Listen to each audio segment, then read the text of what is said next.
तो समझते हैं हम लोग परचेज डे बुक और सेल्स डे बुक में क्या क्या एंट्रीज आती हैं। तो पहले समझते हैं परचेज डे बुक। तो सिर्फ इसमें ओनली क्रेडिट ट्रांजेक्शन ही आते हैं, और वो भी जो हम लोग गुड्स परचेज कर रहे हैं, ठीक है ना।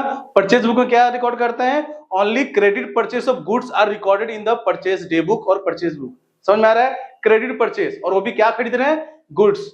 अगर हम कैश परचेज कर रहे हैं या एसेट परचेज कर रहे हैं तो इसको हम अपने परचेज डे बुक में रिकॉर्ड नहीं करते हैं। सेम अगर सेल्स का बात करें, सेल्स डे बुक का, तो वहां पे क्या ध्यान रखना है कि only credit sale of goods are recorded, सिर्फ क्रेडिट सेल्स को ही रिकॉर्ड करना है। मतलब अगर एसेट को सेल कर रहे हैं या फिर कैश में सेल कर रहे हैं तो हमको इन चीजों को रिकॉर्ड नहीं करना है अपने बुक में। समझ में आ रहा है, बहुत ही आसान चैप्टर है।